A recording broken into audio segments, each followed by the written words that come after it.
Fellow travelers, this is Mickey Gold. I wanted to talk to you today about blame. Blame completely disempowers us. It doesn't matter if you're right.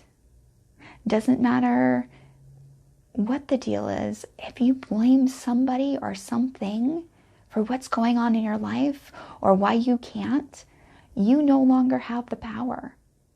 You can't change outside circumstances or people. You have no ability to really, truly affect other people. You have no ability to have an effect on an outside situation, except for how you handle it. When we blame, generally, we go into reacting. And when we react, instead of respond, again, we're taken out of power. Because I know for myself, and I'm not saying this like I never blame and I never judge. This is something I've been working on myself, and this is why I'm bringing it up. And that's generally why I do bring things up, is I've either gone through it or I'm going through it, and that's why I usually do a video on it. And I have my times where I blame, I judge, and right now I'm in a time in my life that I look at my Facebook page, I look at my fellow YouTubers, and there's such a split just with the whole virus situation. There's half the people who believe that there's a virus and that staying home and following directions of the CDC is what we need to do. There's another section that believes that this is a hoax, that you can't trust the CDC, and that this is just a power grab. I don't know what's right, to be honest with you. I mean, there's times when I go back and forth.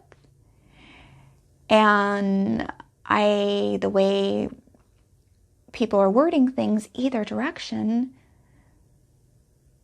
is not helpful. There's such an imbalance, and not everybody.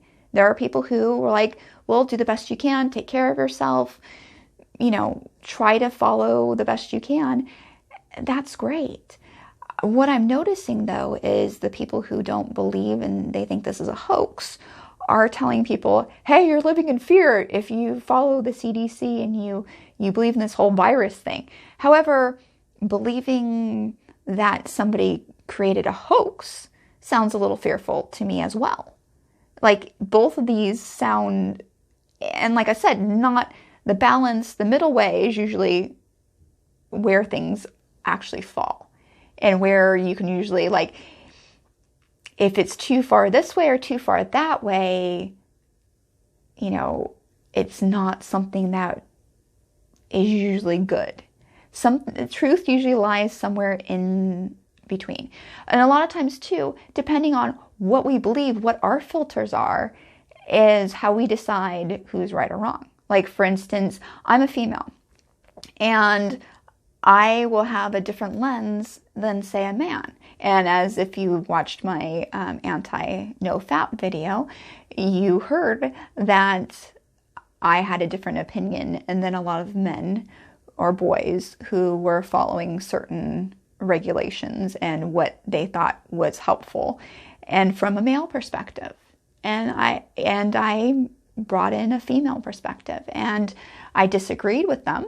However, I didn't, like, you're holding me back and you're causing the problem in the male patriarchy. I just brought out some facts that, hey, this is what the world looks like from my lens, and just shared what I see stuff. And I may be right, I may be wrong. However, here's the thing I do know, is I would rather be wrong about a lot of things. I'm okay with being wrong. I would rather be completely wrong and be happy and be centered. I'm okay with you proving me wrong about anything. I am open to you saying, Mickey, I didn't think that was correct. And I'm like, okay, that's fine. I would actually rather keep a friend and go, okay, you totally could be right. I don't need to defend. I'm just putting stuff out there. I'm just putting out ideas. I'm just trying to share what I've learned and what my journey has been like I said, when I do a video, it's something I go through or something I've gone through or something I've noticed. So what do we do when we have these people are saying this, these people are saying that? Middle way. And calling people sheep, calling people ignorant doesn't help. That's not helping anybody or anything. When we're trying to get our message out, if you have to name call,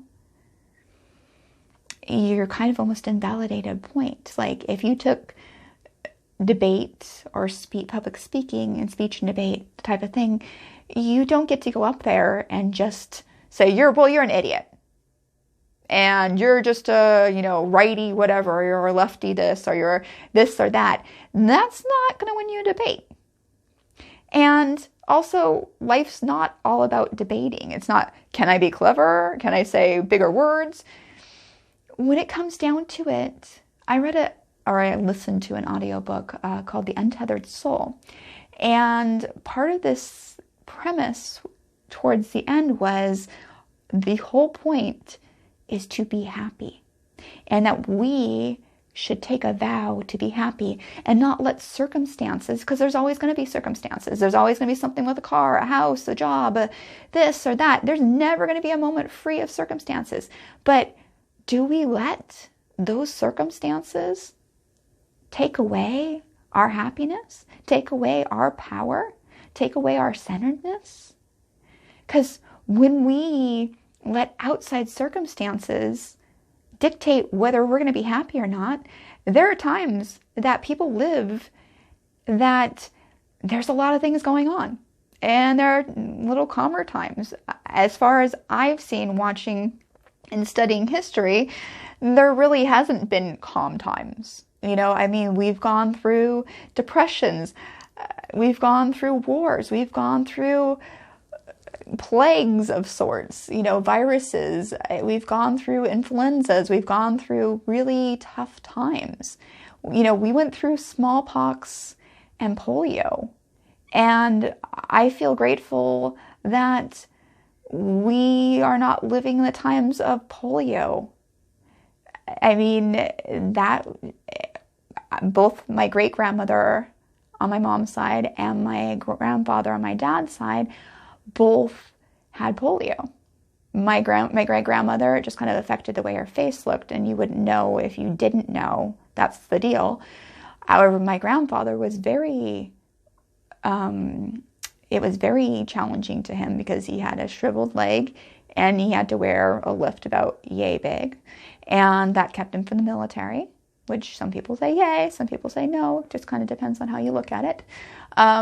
But it kept him from certain things, and having to have a lift in your shoe makes a huge difference on how much activity you get and the quality of your life. He lived to be 88 years old, which is pretty darn good. However, who knows what he might have lived to had he not had polio. But, however, he had to be in a full body cast when he was a young person with polio. And it would come, I believe they said it I watched something where they're talking about it came almost like every summer. And before they had a vaccine for it, it's like as a kid, could you imagine? Summertime, your favorite time of year, yay, you're out of school, that good stuff. And, oh crap, I have to worry about, am I going to lose my best friend? Am I going to lose my brother or sister? Or am I going to die? And yes, this is scary. Or no, it's not scary. Or yes, it's scary because someone's tricking us to believe this. I'm not sure. However, what I do know is that if we live in fear, whether it be fear of a hoax, fear of a virus, fear of anything, and we let that take away our core of who we are, we're missing out. Because there's always going to be something. There's always going to be a terrorist attack. There's always going to be a war. There's always going to be an economic crisis.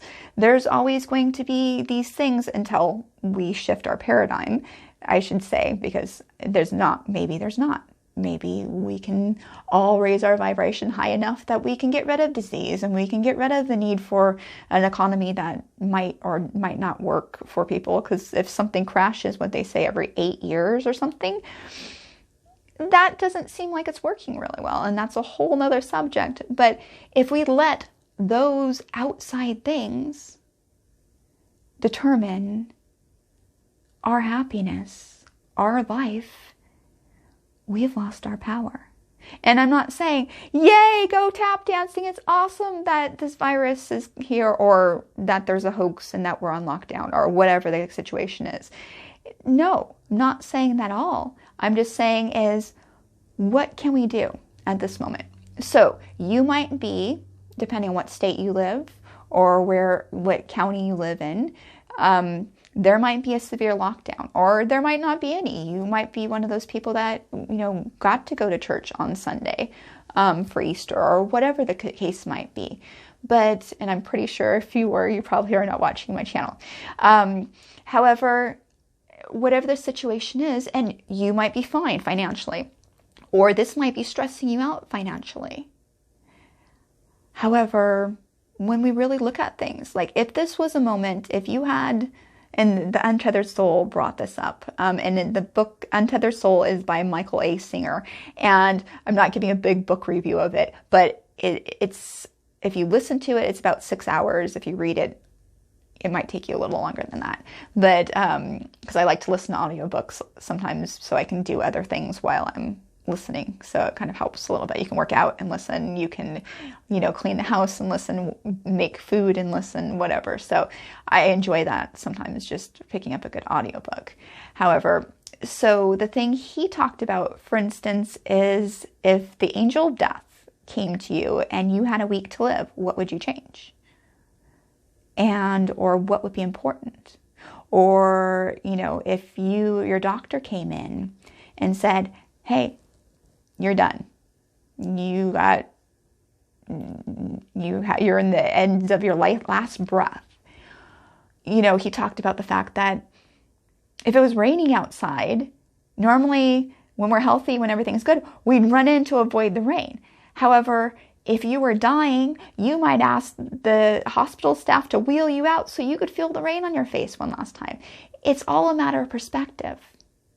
And like I said, it's not saying that the situation isn't bad, that it isn't a hard time. However, there are people who thrived and survived after some of the most devastating, horrible things ever imaginable.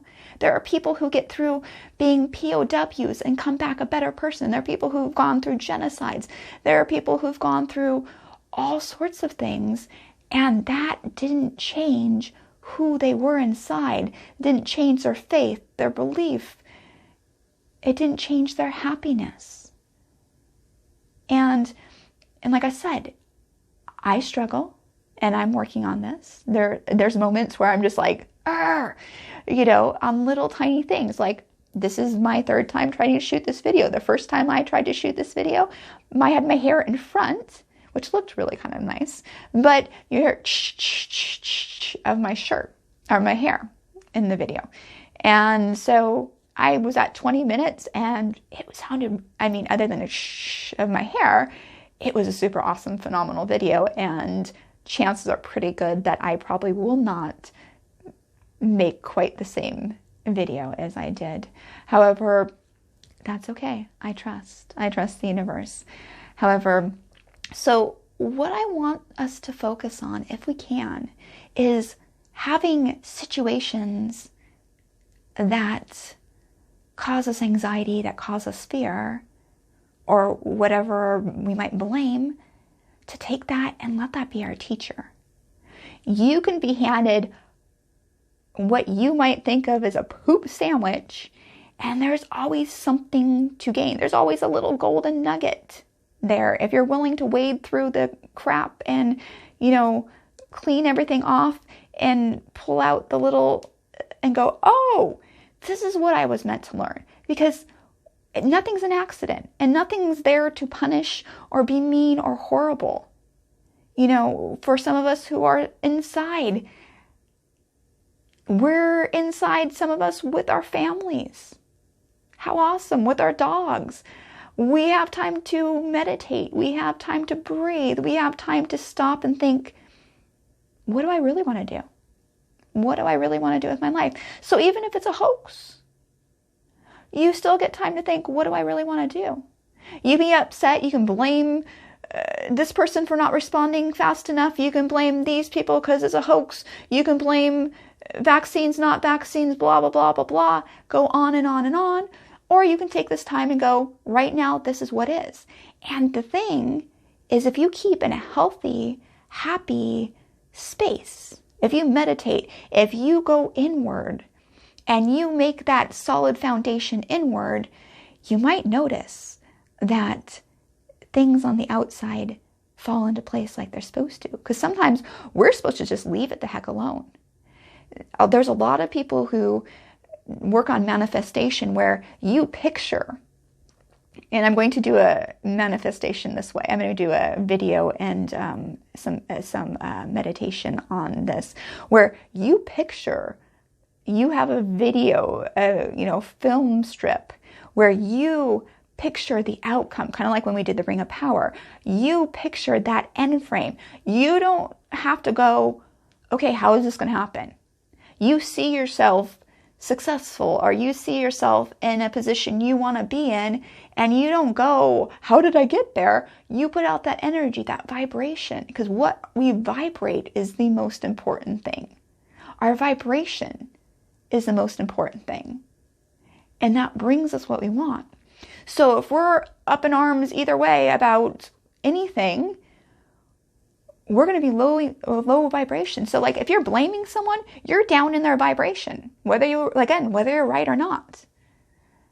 So what you want to picture is picture yourself. Picture yourself healthy. Picture yourself strong. Picture yourself in a lush world. Picture the world you want when we finally are let out to the outside. Picture what you want.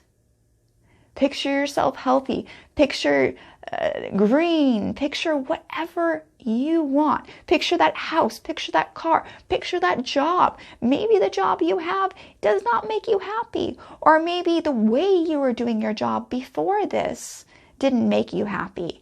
My partner found that actually the way that they do their job now via the computer is actually much better.